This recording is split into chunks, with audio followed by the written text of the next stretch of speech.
Bienvenue à cette leçon sur la mobilité dentaire et la contention, un sujet essentiel en odontologie.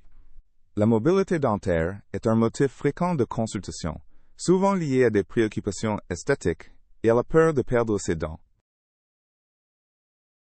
Commençons par définir qu'est la mobilité dentaire. La mobilité dentaire est définie comme une augmentation de l'amplitude du déplacement de la couronne sous une force définie. Quand une force est appliquée sur la dent, elle se déplace. L'amplitude de ce déplacement définit la mobilité.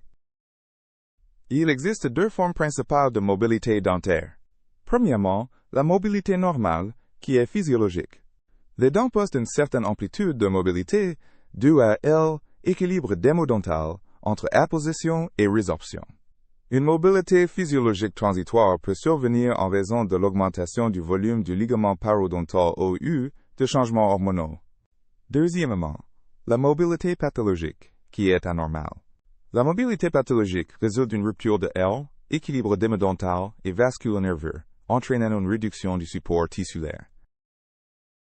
Explorons maintenant les principales causes de la mobilité dentaire. La première cause est la perte de l'os alvéolaire et du ligament desmodontal, souvent dû à la parodontite. La progression de la perte osseuse augmente graduellement la mobilité dentaire. Le traumatisme occlusal, causé par des forces excessives ou des parafonctions comme le bruxisme, est une autre cause importante.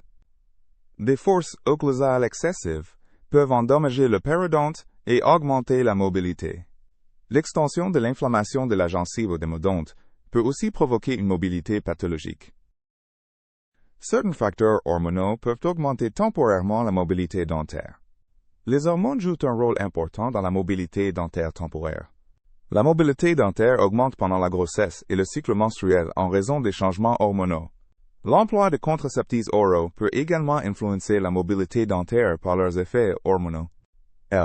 L'évaluation de la mobilité dentaire se fait par deux méthodes complémentaires. Évaluation subjective utilise des indices de mobilité. La classification de Linde et celle de Muleman sont couramment utilisées pour graduer la mobilité. Évaluation objective utilise des dispositifs de mesure.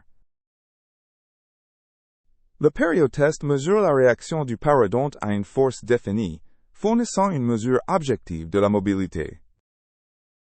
Le traitement de la mobilité dentaire dépend de son étiologie.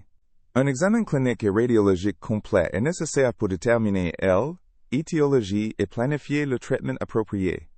Le traitement consiste principalement à éliminer les facteurs étiologiques identifiés.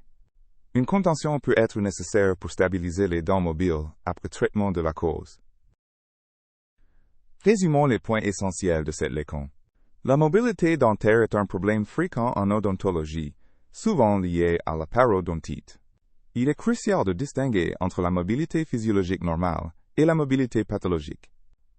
Une évaluation complète nécessite à la fois des méthodes subjectives et objectives. Le succès thérapeutique dépend de l'identification correcte et du traitement de la cause sous-jacente. L'approche thérapeutique suit un protocole structuré, diagnostic précis, traitement étiologique et contention si nécessaire.